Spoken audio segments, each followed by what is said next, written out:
I'm delighted to say, as always, Gurav is joining me to talk WSL. We're going to start by talking about Arsenal and Chelsea, but we're having a little bit of a banter. Aston Villa, Man United, we'll come on to that later. Yeah, I think I picked the wrong Manchester team. No backtracking. Oh, yeah, you know what? I've got nothing to say there. I'll hold my hands up. But yeah, let's talk about Arsenal Chelsea first because obviously is our team. Both of us big Arsenal women fans. And before we get into officiating, because obviously that's been the big talking point from that game, let's talk about the actual game itself and the play. Who did you think was the better side on the game alone? Do you know what? I actually thought Arsenal were overall. It was a weird one, but like we always say, our team's Arsenal, but I like Chelsea. You know how much I love Chelsea. I always back them. And I think, with this Chelsea side, the quality of players that they have are just on a different level. Their strength in depth. But I thought Arsenal, apart from going behind from an amazing goal from Melissa Thompson early on, I thought they looked really good. Interesting.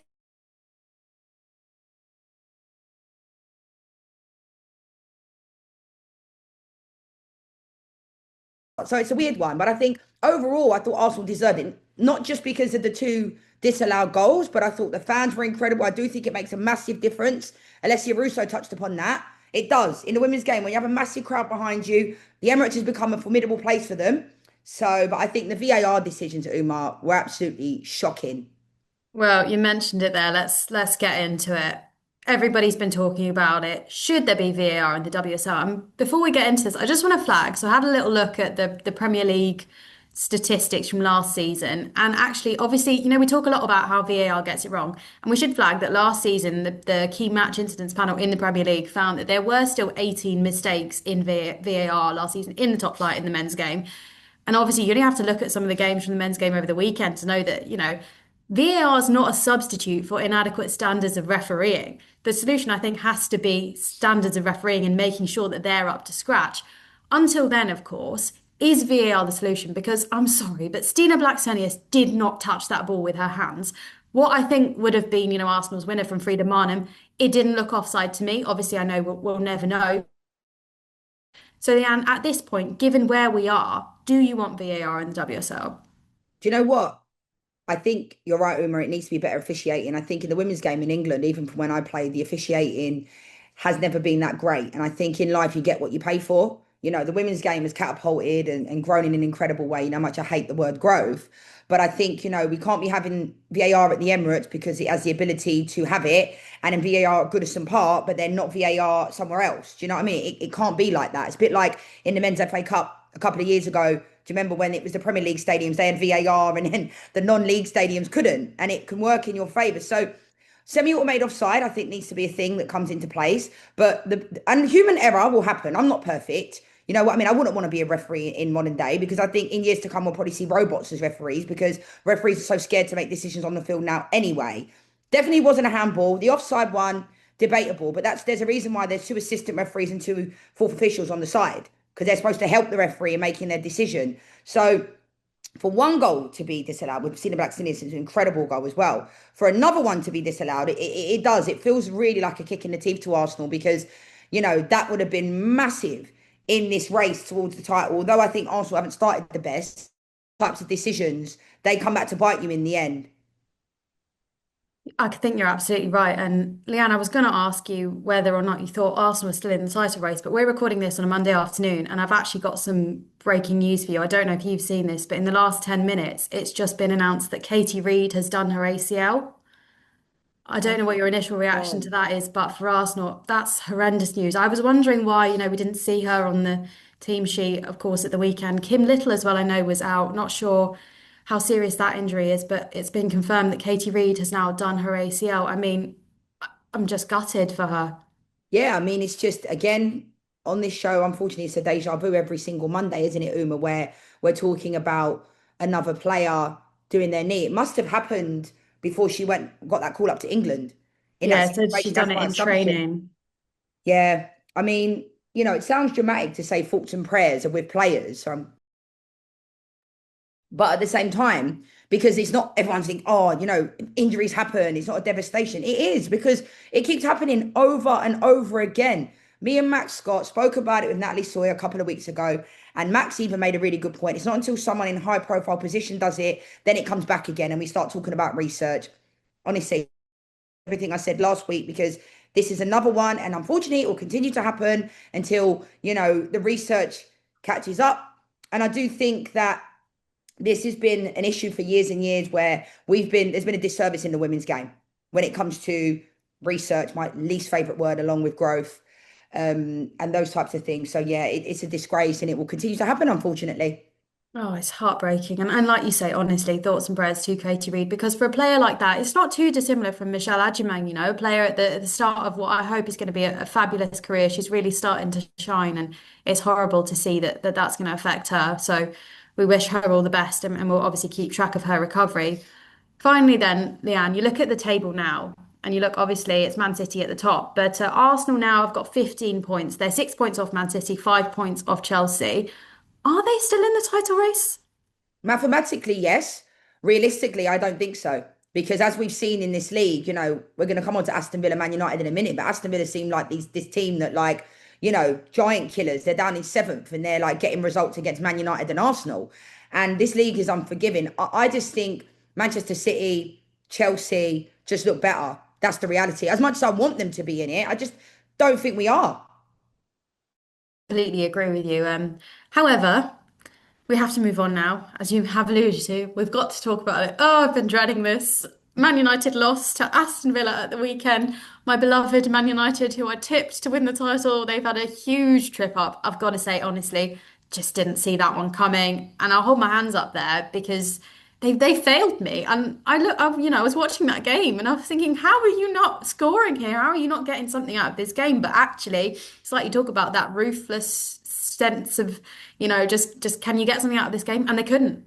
Yeah. I mean, fair play to Natalia Araya, because I feel like Natalia Araya, because I think she's done a really good job with the squad that she has. I mean, Rachel Daly was on the bench. It's been an interesting season for Rachel Daly, Ebony Salmon as well.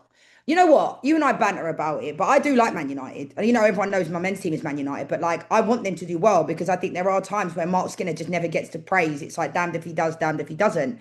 But yeah, didn't see this one coming at all. Fair play to Taylor getting the goal after 35 minutes, because at that point, everybody still expected Man United to go on to win the game with the quality players that they have.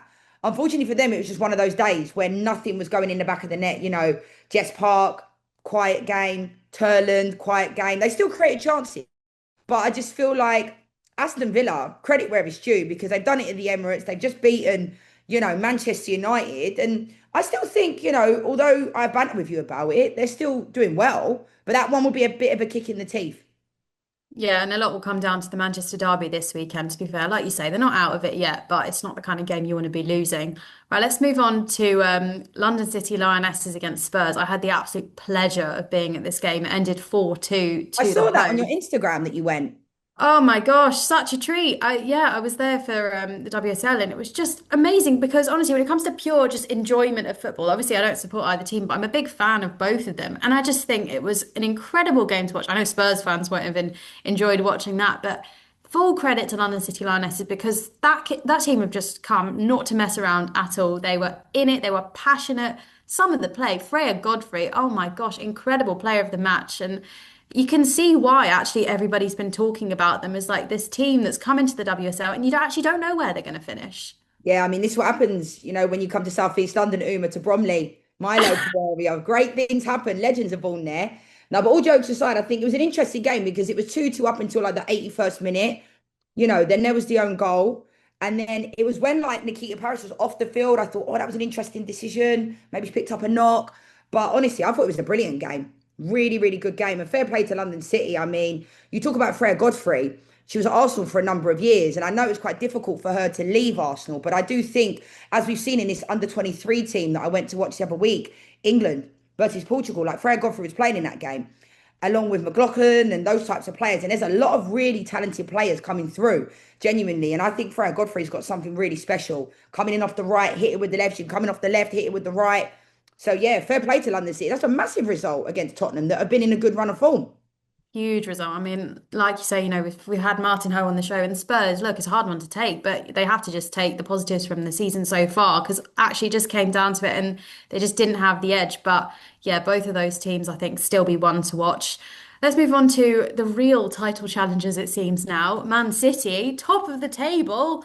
They're finding ways to get the job done, honestly. They beat Everton 2-1 at Goodison Park. Great result for them. They had to fight for it. Some good news for them, of course. Lauren Hemp is back. She looks like she's going to be getting back to top form. Honestly, she's such a joy to watch. And of course, Bunny Shaw back on top form. Man City, like you said, Leanne, they are the challengers. We bow down to you. Yeah, I mean, I don't know about that. But I think, again, Gago getting a goal, getting on the score sheet. I thought Tony Payne was excellent. But I think this Man City side, like, I'm loving the connection of Bunny Shaw and Viviana Miedema. Like, their ability, and Benet did a fantastic assist for Miedema. Like, that was, we talk about her a lot on the show. Remember, I was speaking about her with Johan de Juro the other week. And, like, I watched her play a lot in the Euros, and I really like her. So I'm glad that she's finally getting, the start. I thought Hasegawa was excellent. The back line was good. And, although they're not winning games like 4-0 and all that, they're winning games. And I think the firepower that they have, if they can keep everybody fit and healthy, I mean, Alex Greenwood's out now. I'm not sure how long for, but they seem to just they get their players back, then someone else gets injured. Lauren Hemp comes back, Alex Greenwood gets injured. So if everybody's fit and healthy, I do believe that they can really, really push Chelsea, genuinely.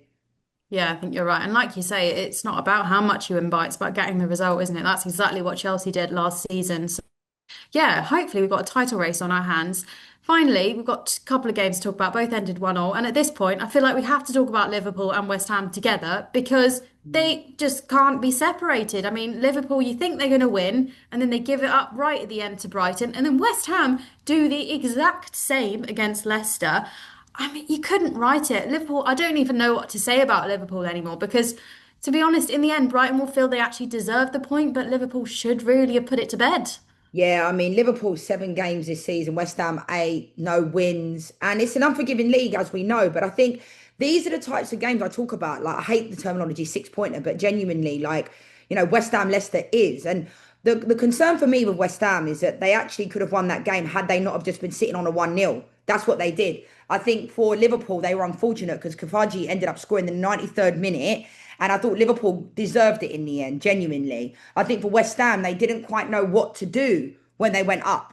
It was almost like Martinez gets her first goal of the season, which will be massive for her confidence. I like her a lot, but hasn't been scoring. And then O'Brien ends up scoring a 97th minute in that game. So for both teams, you ever notice, me and my dad always used to say this, when your back's against the wall and when you're down there, the luck is not on your side. We see it happen, get a goal scored on them.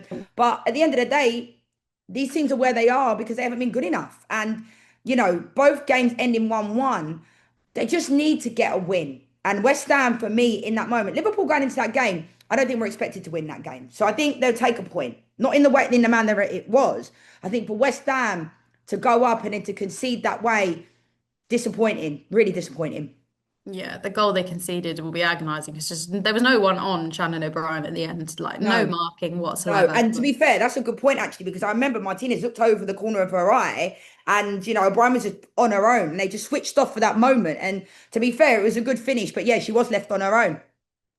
Yeah, that's the kind of thing it'll come down to at the end. Leanne, one question now finally away from the WSL. We've got to talk about England's qualification group for the 2027 Women's World Cup. They've got Ukraine, Iceland, and they've got Spain again. I mean, this is crazy to me, but that means because there's only one automatic qualification spot, one out of the European champions or the world champions is going to have to get to the World Cup via a playoff. I mean, it's crazy to me. Yeah, this new format that they do, I just don't like it. I don't like welcome that. Particularly don't, because I think what happens is you dilute the quality of the teams, the players. Yes, we want to see these amazing stories. I don't even consider teams like Wales in that bracket because Wales went to the Euro, didn't perform to the levels we know, but it was fantastic. The story, the fans, Jess Fishlock, everything. But like, it just doesn't make no sense to me. It doesn't mean because you are the best that you should have a divine right to qualify. But this is what will happen. We'll start to see teams that are not at World Cups and Euros based upon, you know, the qualification process that doesn't even make any sense. So, yeah, disappointing to say the least, but at the same time, we just seem to not be able to get away from Spain. Well, hopefully this time we beat them. Yeah. But anyway, it's all right. England are going to win the World Cup in 2027. I've All always right. said I love you, Uma, because you don't sit on the fence like me. We stand by our opinions. If it's right, it's right. If it's wrong, it's wrong. And that. yeah, you're still backing Man United women to win the league. So we'll keep bringing that up every week until they do in Thank you. 2035, maybe. But yeah, Oh no. thanks. Thanks, Uma, for joining me. Thanks, Leanne.